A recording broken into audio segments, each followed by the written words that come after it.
Chain. Bonsoir. Je suis très heureuse de te recevoir. Je t'avoue que j'ai ton morceau pitché dans la tête en boucle depuis 2 mois. Et j'aurais voulu savoir comment t'es venu ce morceau-là. Est-ce que tu composes toi-même ou est-ce que tu travailles plutôt en équipe?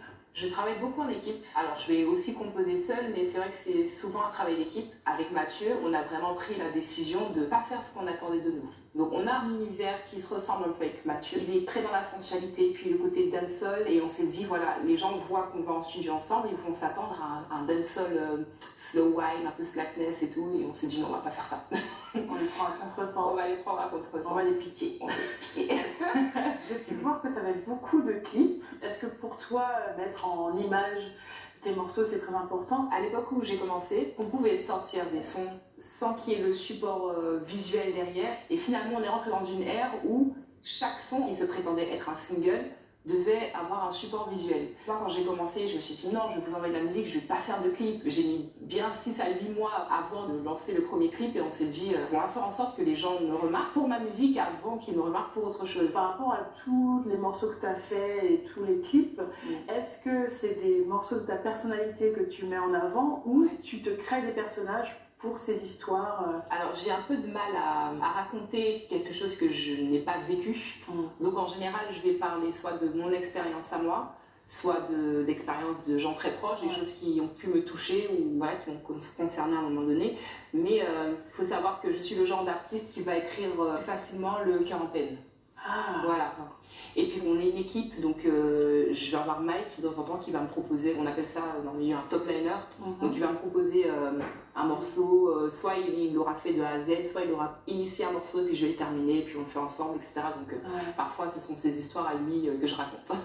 Alors j'ai pu comprendre que tu avais une certaine timidité ou peut-être un trac sur scène. Est-ce que tu l'as toujours ou est-ce que tu as réussi à passer outre? Alors je l'ai toujours, mais je le vis différemment maintenant.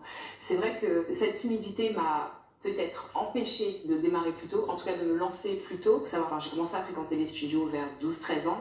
Et c'est vraiment passé la vingtaine que je me suis dit, bon, allez, je vais me lancer. Mais il faut savoir que le public guadeloupéen est très dur. Et ce que je voyais étant enfant ne me motivait pas non plus à monter sur scène. Je parle justement des fameux podiums du tour où il y avait quelqu'un du public qui montait sur scène. Donc c'était des concours de chant. Et tu as quelqu'un du public qui monte sur scène, qui chante et tout. Et si le public estime que cette personne est mauvaise, et la plupart du temps, le public estime que cette personne est mauvaise, et tout le monde chante en chœur, bouh, arrêtez là, bouh, je vois. Et ça peut être traumatisant. Ah oui. Donc si tu devais donner un conseil à la petite fille qui te regarde et qui se dit moi j'ai peur d'aller, qu'est-ce que tu lui dirais? Les plus grands artistes sont de très grands timides. J'avais écouté une interview de Pascal Obispo qui disait qu'il était très timide. À ce qui paraît, Michael Jackson était un grand timide aussi. Avec les autres, enfin c'était pas quelqu'un, pas qu'il n'était pas sociable, mais il était timide et sur scène c'était quelqu'un d'autre. Donc il faut vraiment être dans sa bulle, un peu comme dans Dragon Ball Z.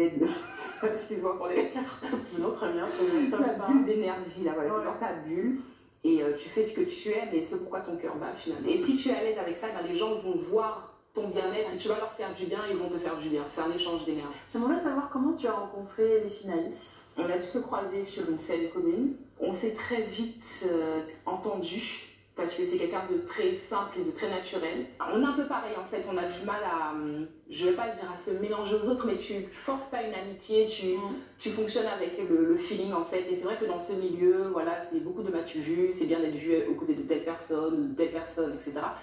Et j'ai peut-être un peu de mal avec ça, j'ai mis beaucoup de temps à aller vers les autres parce que je n'aimais pas forcer les relations. Du coup avec Lydie, tout de suite quand on a discuté, on s'est rendu compte qu'on avait des atomes crochus et à chaque fois qu'on a été sur le même territoire, on essayait de se voir, ne serait-ce que pour partager un moment ensemble dans ce milieu artistique. C'est une collègue amie. Eh bien je te souhaite le meilleur pour 2021. Merci beaucoup. Et merci d'avoir répondu à toutes mes questions. Avec plaisir. À bientôt. À bientôt.